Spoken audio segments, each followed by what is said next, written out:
really excited for the conversation today, which is really about, this kind of age-old topic about keeping people inspired or doing your best. There's a lot of talk around the idea of motivation. And I think motivation is certainly one of those words where it gets tossed out a lot, oh, we got to motivate our people. And I think the actual reality is it's actually more about not demotivating people, meaning people have a fire or they don't. People have whatever level of inferno they have inside of themselves already. And with a lot of organizations, it's just as much about not throwing water on it as it is about helping to find ways to fuel it or to enable them to feel more fulfilled as a part of it. So I've got some pretty great talking points. As usual, everyone, when you join, go ahead and let us know where you're joining from. It's always fun for me to see where people are from. If you also want to let me know your role, sometimes I can see your role from your LinkedIn profile. Other times I'm like, I'm not 100% sure. So I'm going to be in the comments this whole time as well as I go through this. So as you all go through it, drop your questions on staying dialed in 2022. Dialed in or share any experiences. So if you like, you're like, hey, hey, Jake, this is what I'm going through. Then feel free to drop it in. Like I said, I'll be looking at the questions.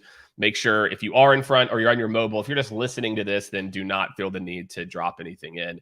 I don't want you to hurt yourself while you're driving or running or whatever it is. So cool. So I'm going to start at the top. So the first thing I'm going to talk about is, what's up, Mark from UK? Mark Wall's in the house. Mark, good to see you, man. Appreciate you joining. I'm going to start at the top. And again, what I'm going to do this is my view is somewhere in the middle in terms of if people can one human motivate another human. I'm somewhere in the middle on this, meaning I believe that there are spurts to where I can get you hype. Like I can get you to a next level. I can get you excited about something. And maybe that's the better, right? I don't know if it's that you're motivated or inspired as much as you're excited. But I do believe that other people can impact other people that way, that I can get you excited, that I can get you fired up around something, at least in short spurts and maybe sometimes for the long run. What's going on? Kevin Kellum, Cincinnati, Ohio's in the house, Director of Sales and Biz Dev. Kevin, what's going on, man? For my leaders out there, feel free to drop your thoughts. Is motivation real? Can you motivate people? Because on the flip side, just as much as I said that I think I can get someone motivated in spurts, what I've seen in my career is that although I can get them to keep going, if the fire doesn't start burning now, and it doesn't help to stoke the fire, over time, that person also gets burnt out. Christopher, don't call me Keith Sweat, is in the house from Boulderado. That's a much easier way to say Boulder, Colorado, by the way. So Christopher, what's going on, man? So that's my thought on motivation is that, again, I think I can stroke the fire and stroke the fire. It's just kind of like flesh things out versus flush. That took me a long time to figure out that one as well too. So to me, I'm going to try to share with you the things that I've used in the past to hopefully not, maybe just, like I said, just as much as it's about adding fuel to the fire, it's about not putting water on it as well too. So first, I'm going to start at the exec and VP level.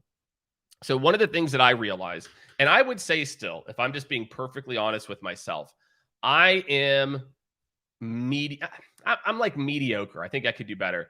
Rolf's in the house. What's up, Rolf? Go Chiefs. First preseason game. Mahomes looked on point.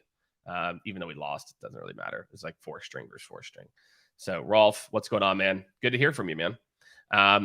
And for me, one of the things that I've found, and again, I don't think I do a great job of this, and it kind of reminds me, like in our next all hands, I better do talk more about it, is my job at the executive level is really helping to make sure that the company has a clear North Star.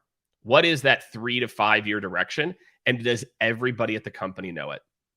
To me, motivation can come in a lot of different forms. And one of the big ones that I've seen that actually does a good job of driving motivation is just clear expectations, clear vision. So again, what's the vision? if you are in a senior leadership role, I want you to really think about it. And I'm going to make a note for myself. What's the vision? Talk in all hands. Because again, I think I need to do a better job of this. So all hands deck. Note to self, right? I learn from myself sometimes, or I'm reminded by myself sometimes. So that's number one. If you are in a senior leadership and you want to, again, help to motivate your team, then make sure that it is very clear. It's of course it's clear in your head, or maybe it's not. But if everyone knows what the North Star is, they can all run independently. They don't have to worry about like, oh, did I do this right? Did I do that right? Etc. So that's number one, right? And then the kind of the next level down, right? When I think about this, is when people know what the North Star is, it allows you to make sure that you've got the right type of people that are all aligning together. So what do I mean by that? So like, let's say if you've got sales and marketing, they're trying to collaborate, right? And I think that's where this term kind of the grind comes from. If like you're over here grinding on what you think the North Star is, they're over here grinding on what they think they should be doing. And instead, if everybody knows what the North Star is, and hopefully compensation and other things are tied to that whenever possible, then really everything can run in the same direction, right? Everything can run, as fast as humanly possible in the same direction. So at the VP level, candidly, that's the most important thing that I can see. If you want to keep your people motivated, and maybe the next one I put in there is transparency. It's interesting, and I'll share kind of a personal story at Skaled. We had, again, like a miscommunication where in my mind, I had thought we were being very transparent about pivots that we had made in direction. And what I realized is I had been transparent, but I hadn't necessarily acknowledged that it wasn't a pivot for some people and it was for other people. And I didn't even think about it because it just felt like, hey, everyone understands this is a natural direction. So if I had to throw in a bonus one, I'd also say transparency. So there you go. Those are my two. I'll drop them in the chat here. Again, make sure drop in where you're calling in from, joining from. It's so funny. A lot of people are like, why would he say calling in? It's like, that's what people used to do, back in the day. So for execs, two things. It's North Star, clarity for all groups, and transparency to increase or not decrease motivation. That's kind of point one. All right. So I hope that helps some people out there that, again, are trying to think of new, different, exciting ways to get their people motivated. Again, if you are an exec, I'd love to hear from you. If you are someone who's a leader or senior leader, if you've got things that work for you, fantastic. I love it. Let's talk about those too.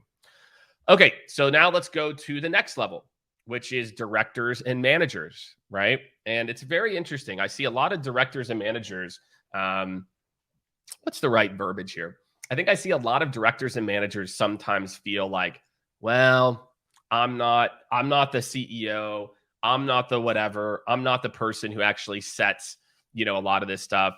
The reality is the way that the vision or anything is actually kind of consumed in an organization is from the interactions and reactions with the frontline manager and director. Meaning, at the end of the day, whatever people feel motivated by, or whatever people, even if the executive team feels one way, if your frontline and director level leaders aren't a part of that vision or don't have clarity themselves, it's very, very difficult to actually get them to run forward. Barbara called out a great point here. Barbara, hope you're doing amazing. Appreciate you joining as always. She said, I asked my team and leaders how they're motivated. 1000%. And to me, this is a perfect kind of call out for this like manager director level. And I would say it's one of the things that's either made me very successful at this level or very non-successful. Because there are definitely points in my leadership career, I think I've done better at this than worse, that if you ask people, and here's the thing, sometimes it's a coaching conversation too, because sometimes people, like money is a good one for me. When people say I'm motivated by money, what I have found many times in my sales leadership career is there's an underlying thing that they're motivated by. Okay, cool. You're motivated by money. Why? Why are you? Well, I actually, XYZ. Like, what does money mean to you? So one of the things that I'll kind of call out for a lot of directors, managers, I mean, the same thing goes for exec teams, is when you're having a conversation with someone around what motivates them, be present, go deep. It's not just money. Okay, cool. Let's figure out how to make you more commission. If instead you can realize, like, hey, I took on a lot of debt. I'm trying to buy a house. I'm getting married this summer. I'm having my first kid. My parents are sick. Whatever it might be for that person, money for most people is a means to an end.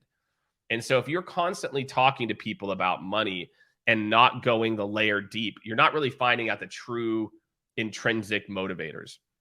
And so whenever you do have the conversation with people about their motivations, make sure to be present and ask the difficult questions, right? Ask, okay, well, tell me more. Like, okay, like, and not only that, like, and how does that work? How does that work whenever it's X and when it's Y? The other thing that I'll say, if you're a director or manager, is guess what? Motivations change over time. So if someone's been on your team for a year or more, and maybe it could be shorter term, then guess what? Life circumstances change. Guess what? They got pregnant. Guess what? They're getting married. Guess what? They're trying to buy a house.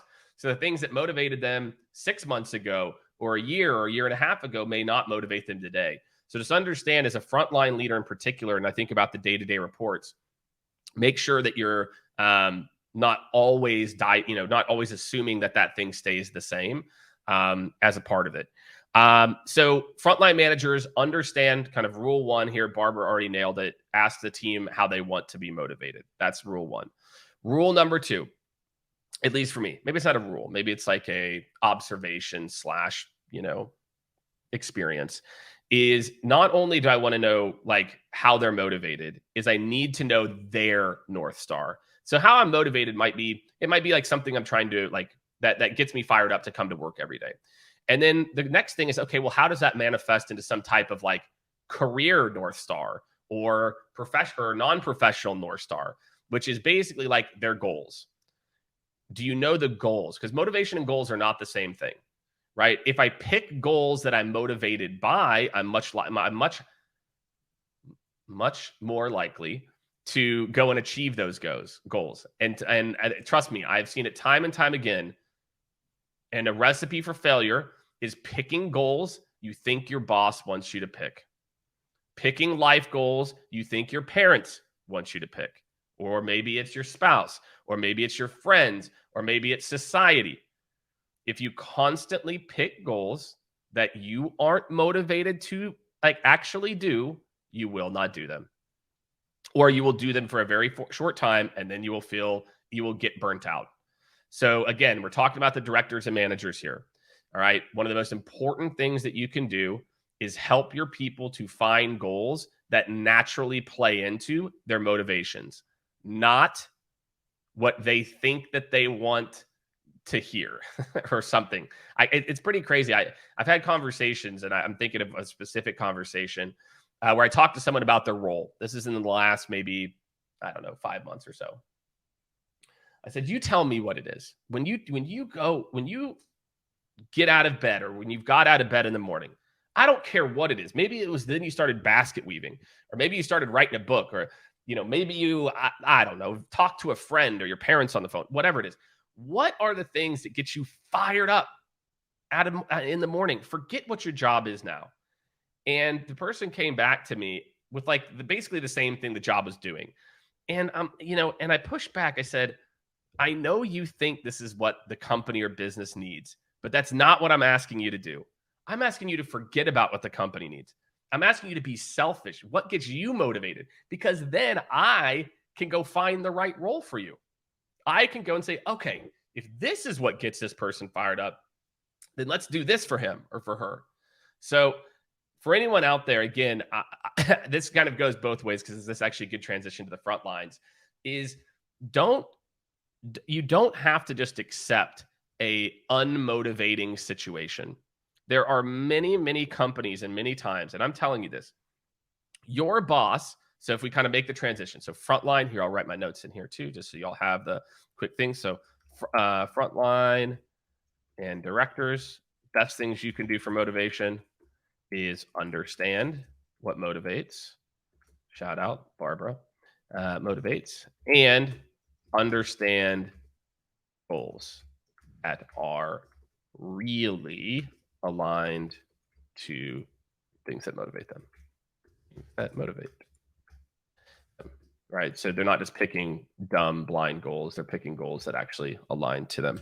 Okay. So last but certainly not least is I want to talk for everybody who's in a individual contributor role, more of a frontline role. You could still be a manager. All these things are going to be applicable. It doesn't really matter.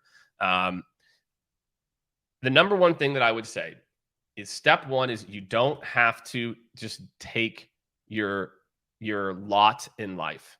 I cannot tell you over the course of my career, whether it's at Scaled or different roles I had, or even friends companies and what they've done, how many people quit or leave that they don't necessarily don't like the culture. They're like, I'm into this, but they're like, well, I want to do this or I want to do that. And I can tell you, it's been pretty remarkable in my career. I've had people who are okay being very transparent. Jake, look, here's where my head's at.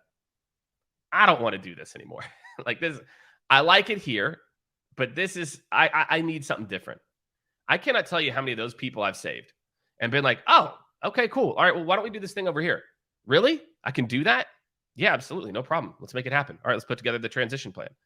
And I can also tell you, like, one of the saddest moments for me on the flip side is when somebody leaves the company and it's for something that had they raised their hand, had they let somebody know, like, hey, I'm not feeling like they wanted to stay at the company, but they wanted this type of opportunity. Now, there's plenty of people times when, look, we're a 40 plus person company. So I don't have unlimited opportunities for people. But my advice around motivation is you may have just been hired to do something that doesn't motivate you, but you like your surroundings. So don't ever leave a company without just throwing it out there. Again, if you hate the company and all that, then yeah, leave. But if not, then again, I really encourage everyone to do that, right? So encourage you to, if you're feeling demotivated, at least have the conversation. If you're happy with the company, because I think you'll be surprised at how many people are willing to change. So that's number one. If you're on the front lines, don't ever leave a job because you're feeling demotivated by the role without first trying to see if there's something new. Okay, that's number one. Number two, and this is probably the hardest one. Do you know what actually motivates you? Do you actually know what motivates you? How many of you haven't really thought about that question? How many of you have said, well, obviously it's my family. Obviously it's my, apartment, or it's my car, or it's my family or life or wife or husband or whatever, partner. How many of you have actually taken the time to think about what motivates you? Because that to me would be the next thing. That again, I cannot tell you how many times I've had people that either failed really quickly or made it really quickly because it was aligned. They thought they were motivated by X. And usually those things that they thought motivated them were either societal or other pressures. Well, I've been doing this for a long time, so I guess I need to go do this other thing. I've been doing this. So yeah, I can do that. I want to do that. And it goes back to the same thing as when the goals are misaligned. So if you haven't taken the time to really think about, and again, it's a very simple question. If I said, what are the things that you're doing? So I'll hear frontline. Frontline. It's know what motivates you. Motivates you. Find and try to align your day to day.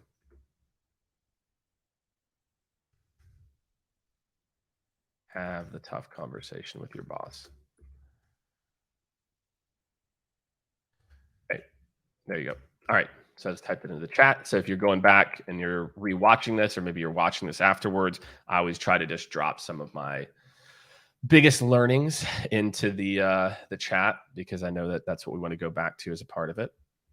So anyway, so going back to this comment about what motivates you, really think about it, because and again, I'll share kind of a personal story here around myself. So I was vice president of sales at Glassdoor. It's still one of those like career experiences that I got I didn't realize how fortunate I was at the time. It ended up being a great kind of career catapult for me. But one of the things I realized while I was VP there is like I was pretty rough around the edges, meaning I was very good at building the repeatable sales process, finding really high quality talent, training really high quality talent, getting the most out of people. But I also was like pretty demanding is probably the right, yeah, demanding at Glassdoor, especially with my peers, my CFO, CMO. I was just like, well, I'm over here in sales doing my thing. Like, anyway, I was a little rough around the edges.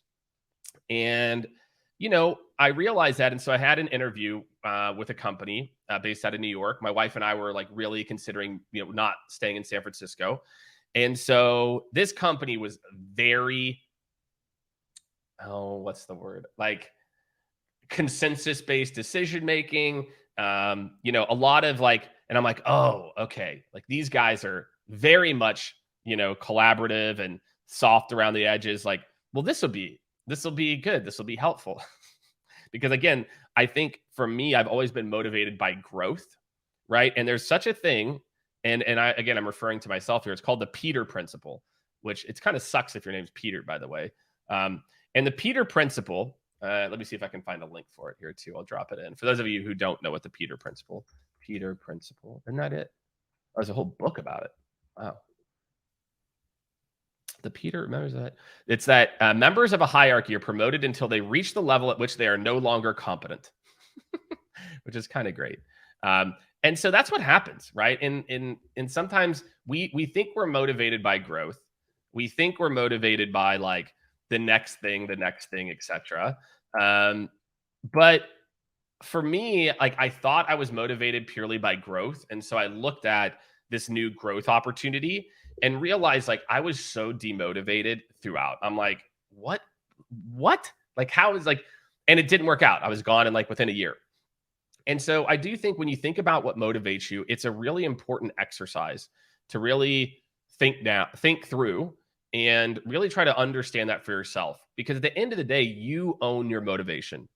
I'll repeat that. At the end of the day, you own your motivation. It is not your boss's job to motivate you. They can help. It's not your spouse's, right? Hopefully they can support you and they can get you again. I think it is definitely possible to motivate people in short spurts. But at the end of the day, if you're not motivated by it, you're not going to perform. It's like that coach. There's certain players, they love it when that coach gets on their ass. Love it. Other players, it gets them fired up for a little bit. And then over time, they're like, man, I'm not trying to hear this guy, or I'm not trying to hear what they're saying because they weren't actually motivated to put in the work. And so I want all of you to think about whether you're on the front lines, thinking about what motivates you, thinking about how to get yourself motivated. And again, I just cannot tell you, and I know there's people at our company at Skaled. I know many who have come to me and were like, Jake, like, thank you for just like hearing me out and trying to make changes, etc. And I think a lot of times when it comes to being motivated in your work life, you actually have a lot more control over it than you might think. But you have to be able to have the conversation and realize, like, look, most leaders or bosses are not assholes. Most of them want you to be successful. They want you to be motivated. And look, if it's not a fit, it's not a fit. That's okay too. That happens. But at least you can say, hey, I tried to align my work to what motivates me most. And, the last thought I'm going to leave you all with is around just a mindset principle around what's called proactivity. And I've been rereading. If you saw, I did a post. When was that? Wednesday. I've got the follow-up post actually going out today. It's day 5. And proactivity is this idea that I can react to people, etc., or I can proactively control my emotions and how I respond or don't respond. And I think, when I've got 2 young kids, 4 and 7, they're constantly trying my patience. I literally, right before this, I'm down. My kids start school on Wednesday. My son does. And I'm like, all right, dude, hey, good news. You could actually get all your chores done for the week today. He's going into 2nd grade. And it's so easy to react and be like, dude, just go do the chores. because sometimes it feels like that's what it takes.